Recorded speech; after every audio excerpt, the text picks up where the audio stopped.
But first, we begin with breaking news. The parents of Alanna Gallagher, the Saginaw girl found murdered earlier this month, spoke with Fox 4 News just moments ago. And it is the first time they've spoken since the teenage suspect got into a shootout with police. And the Gallagher family revealed they had previous run-ins with that neighbor before. Fox 4's Brandon Todd joining us now from the Saginaw neighborhood. All right, Brandon, what did the family have to say?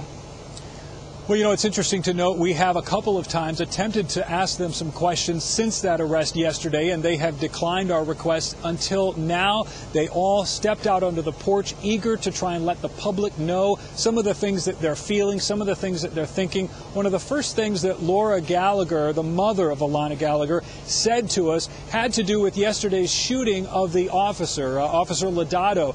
That had a very emotional impact on her, and she had a very interesting reaction after she heard that. I'll let her talk about what she did. What Officer Lodato went through for protecting our community. And I know any of the officers there it might have happened to, and they are all brave men and women that go forth to protect us. And I really appreciate that, and I'm very sorry this happened to him. Having heard the description of his injuries, I've got enough of a background to know that is something that you lose a lot of blood. I'm very grateful that someone was able to get a tourniquet on and get him safely to the hospital. And I know they said he will need more surgeries. A friend of mine and I went out yesterday to donate blood, and I would like to encourage other people, especially in the summer when people are on vacation, when the temperatures are hot. So she's encouraging people to donate blood. It was, she said there's not much she can do in this case, but this particular thing she can do. A very active role she was taking in all of that, and she felt very good about that reaction. Now, yesterday, Heather and Steve, you remember some of the reports that we had about that arrest warrant affidavit for Tyler Holder, and it contained some very disturbing things in it, some very graphic details about the crime scene and about how little Alanna Gallagher was found at that crime scene. You know, just a lot of things that you definitely would expect the mother not to want to know. And in this case, she does not want to know some of these things. The men in her life, those who have surrounded her, are reading some of these affidavits. She mentions in a Facebook post that some of these men were actually crying when they read those documents. And so I asked her about that protection that she is getting from them. And here's what she had to say.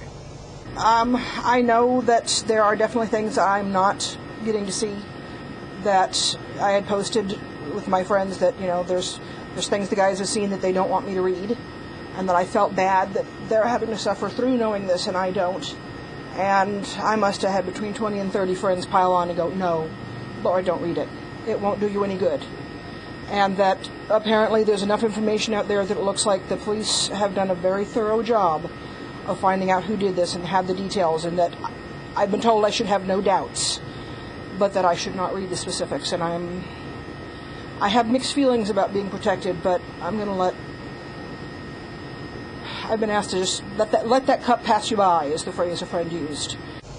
Brandon, I tell you what, she's as a definitely mom, right about that, Heather. Yeah, as a mom listening to her talk, I mean, I too have a 6-year-old. It breaks your heart for losing her daughter. Your impressions of her, I mean, she just seems so strong talking to everybody. She did. She does seem very strong, and she seems like she is trying her best to try and understand this. She's trying to understand why this would happen, how something like this could happen. You know, as parents, they're having a lot of regrets right now, just trying to think, what could we have done wrong? Or what could we have done differently? What did we do wrong? Did we do something wrong? Why would this happen? So just a lot of emotions that they're working through right now. But as I mentioned, yesterday's arrest, you know, we tried to talk with them yesterday. There were attempts made today to knock on their door. But tonight, when they stepped out on the porch, they just seemed very eager and ready to express their thoughts. Heather? All right, so talk about Tyler Holder, run-ins they'd had with him before.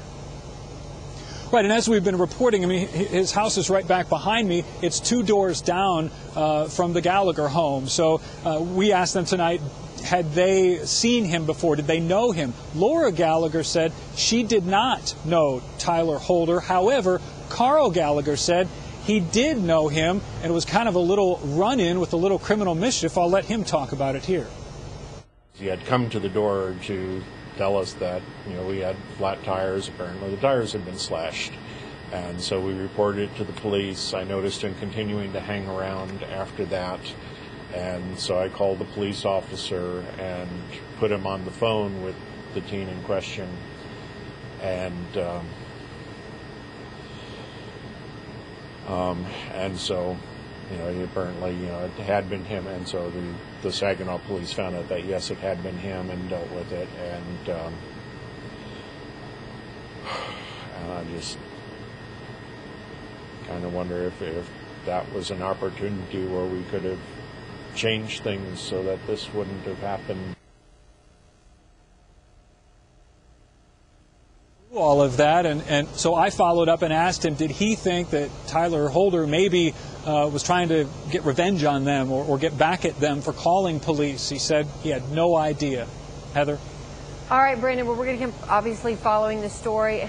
So many people here in North Texas are following it on Facebook and on Twitter, so we will keep doing that for folks and let everybody know the details as they come out of this. And again, boy, that's one incredible, strong family to speak to you tonight. Thanks, Brandon.